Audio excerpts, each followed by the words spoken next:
Assalamualaikum warahmatullahi wabarakatuh. Selamat pagi anak-anak. Gimana kabarnya semua hari ini? Sehat? Alhamdulillah. Sekarang jam 7 ya. Ya, materi hari ini tentang bioteknologi kan ya. Nah, sebelum memulai pelajaran, Ibu peringatkan semoga eh, kalian di masa pandemi ini tetap sehat. Jangan lupa kalian tetap jaga kesehatan ya, jaga kebersihan lingkungan juga supaya kalian terhindar dari yang namanya pandemi COVID.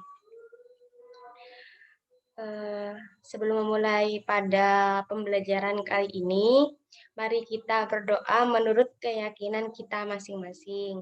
Berdoa dimulai. Berdoa selesai.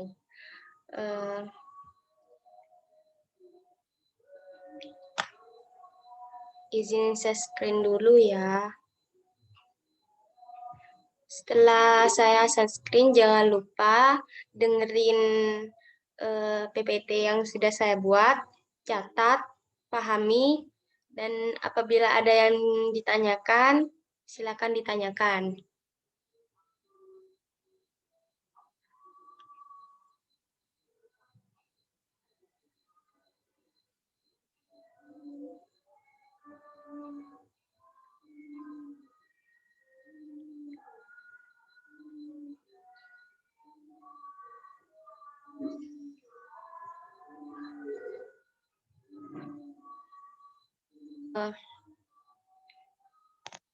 Dijelaskan ya. Nah, bioteknologi itu berasal dari istilah Latin, yaitu merupakan bio yang artinya hidup, teknos artinya teknologi atau penerapan, dan logos yang artinya ilmu. Nah, arti keseluruhannya yaitu ilmu yang mempelajari tentang penerapan prinsip-prinsip biologi.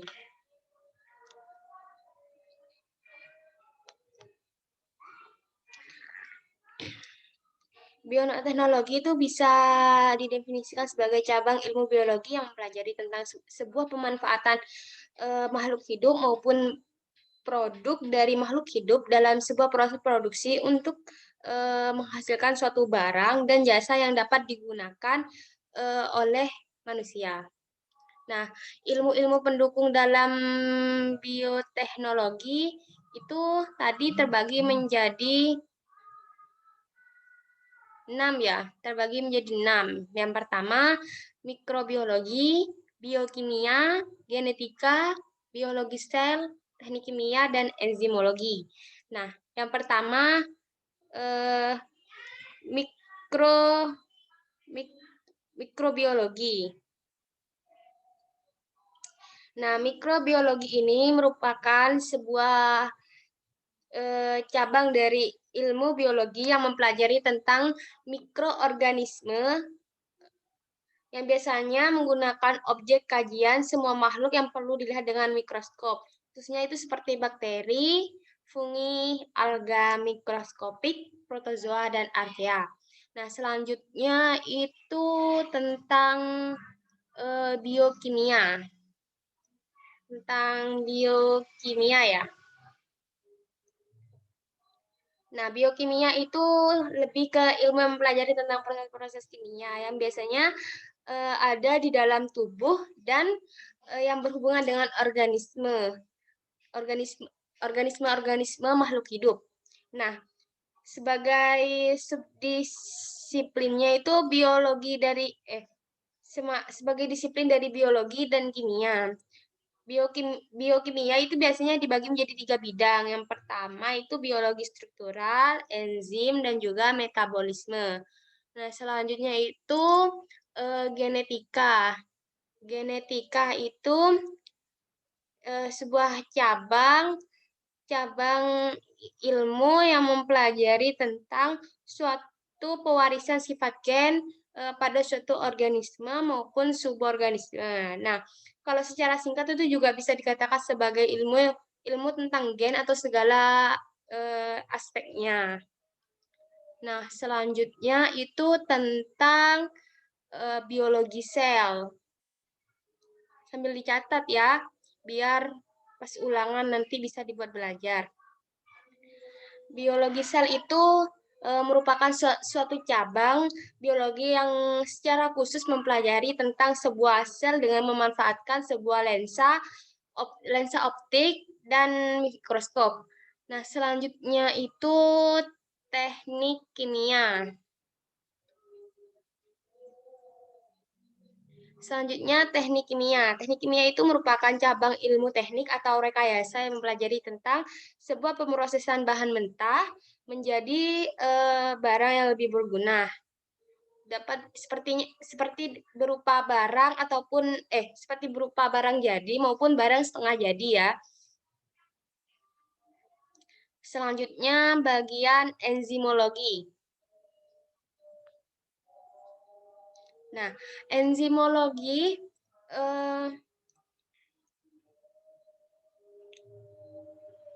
enzimologi itu ilmu yang mempelajari tentang sebuah bagaimana menganalisis fungsi dan mekanisme suatu aksi enzim. Nah, selanjutnya terdapat 4 prinsip tentang bioteknologi, yaitu penggunaan agen biologi, menggunakan metode tertentu, dihasilkannya suatu produk turunan, dan melibatkan banyak disiplin ilmu. Nah, yang pertama, apa sih agen biologi itu? Nah, agen biologi itu sendiri merupakan sebuah penyakit yang menular atau racun yang dapat digunakan sebagai bioterorisme atau sebuah perang biologi. Nah, sedikitnya sekitar 1.200 jenis agen biologi yang sudah diketahui. Agen biologi itu terdiri dari mikroorganisme dan organisme. Nah, uniseluler dan multiselulernya itu seperti sebuah parasit, seperti sebuah parasit beserta racun yang sudah dihasilkannya. Selanjutnya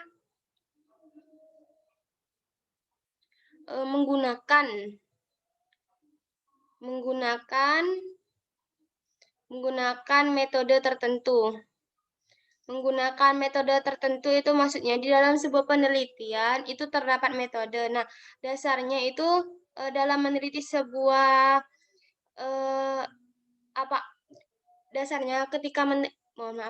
dasarnya ketika meneliti secara ilmiah itu biasanya kan menggunakan metode. Nah, menggunakan metode penelitian. Nah, itu fungsinya untuk mendapatkan data dengan tujuan dan kegunaan tertentu. Intinya yang menggunakan langkah-langkah tertentu yang sifatnya itu sangat logis. Selanjutnya dihasilkan suatu produk turunan. Jadi setiap apa-apa yang mau dihasilkan itu pasti mendapatkan sebuah hasil yaitu produk turunan. Nah, selanjutnya melibatkan banyak disiplin ilmu. Maksud dari melibatkan banyak disiplin ilmu itu biasanya juga multidisiplin, yaitu itu biasanya ilmu rekayasa. Itu untuk mendapatkan ilmu rekayasa, ilmu yang melibatkan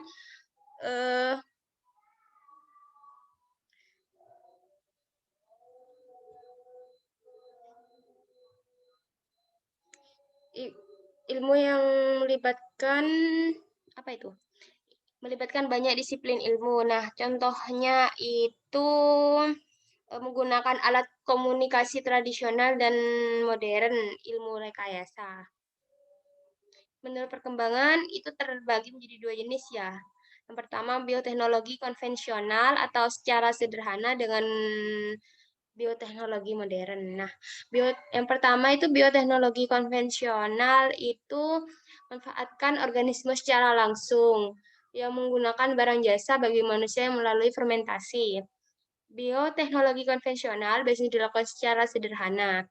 Nah, jadi untuk bioteknologi konvensional ini masih menggunakan sebuah penelitian yang cukup sederhana. Nah, dan dalam pemrosesan hasilnya itu tidak dalam jumlah yang besar, melainkan terbatas. Nah, selanjutnya bioteknologi itu bisa dimanfaatkan di bidang makanan. Nah, salah satunya ada yogurt, keju, tempe, roti, kecap, cuka, dan masih banyak lainnya ya. Nanti dijelaskan di slide selanjutnya. Itu sudah ada sama mikroorganisme sama bahannya. Nah, ada bidang pertanian, bidang industri, selanjutnya bidang pengobatan, bidang peternakan. Nah, ini dia. Nah, untuk bioteknologi konvensional atau secara sederhana itu menggunakan produk tempe, tapai, ketan, yogurt, oncom, kecap, nata de coco, dan keju ya. Yang, saya ambil salah satu itu tempe. Tempe itu menggunakan bahan kedelai, menggunakan mikroorganisme. Nah, nanti kalian cari 10 bioteknologi konvensional, hafalkan beserta bahan dan mikroorganismenya. Minggu depan hafalkan ke saya.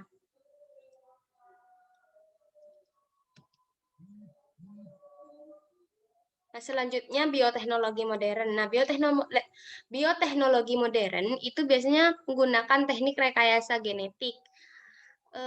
Apa sih rekayasa genetik itu?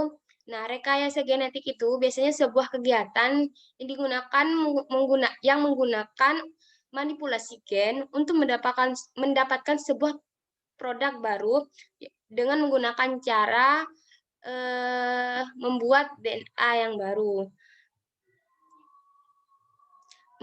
Manipulasi materi genetik itu biasanya dilakukan dengan cara menambah atau menghasilkan gen tertentu. Salah satunya itu produk hasil rekayasa genetik dengan membuat organisme transgenik. Nah, di sini ada tanaman transgenik. Nah, tanaman transgenik ini menggunakan informasi genetik dalam tubuhnya. Tanaman transgenik ini merupakan suatu alternatif agar tanaman tahan terhadap hama, sehingga hasil panen dapat melimpah. Untuk membuat suatu tanaman transgenik, pertama-tama dilakukan identifikasi atau pencarian gen yang akan menghasilkan sifat tertentu atau sifat yang diinginkan. Jadi, untuk mendapatkan hasil yang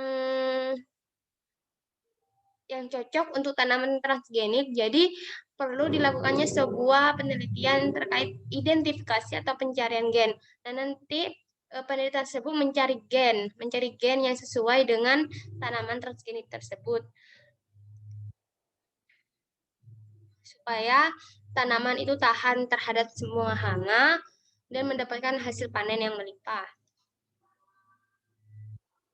Nah, selanjutnya hewan transgenik. Nah, hewan transgenik ini sebuah bahan penelitian dari sebuah para ilmuwan untuk menentukan sebuah penyakit yang menyerang pada hewan tertentu dan cara penanggulangannya. Jadi, untuk hewan transgenik ini dilakukannya sebuah penelitian, itu diambil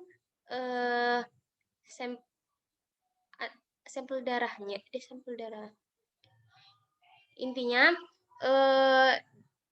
hewannya itu diteliti, dicari tahu penyakitnya, lalu dibuat juga dari penyakit tersebut sebuah antibodi supaya dapat menghasilkan ternak dan memproduksi susu dengan daging yang berkualitas. Contohnya salah satunya itu seperti kelinci. Diambil antigen pada kelinci, terus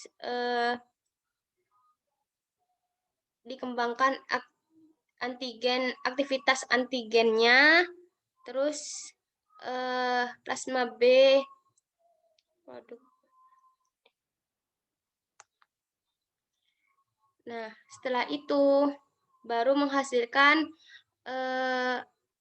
antiserum untuk menghasilkan antibodi pada kelinci. Nah, itu sudah selesai. Mungkin ada yang masih dibingungkan atau ada yang perlu ditanyakan lagi terkait materi hari ini. Oke, jika memang tidak ada, terima kasih. Kurang lebihnya mohon maaf. Wassalamualaikum warahmatullahi wabarakatuh. Oh ya, sebelum menutup pelajaran, mohon maaf, sebelum menutup pelajaran pada pagi hari siang hari ini, alangkah lebih baiknya kita berdoa menurut keyakinan kita masing-masing. Berdoa dimulai. Berdoa selesai. Terima kasih anak-anak. Assalamualaikum warahmatullahi wabarakatuh.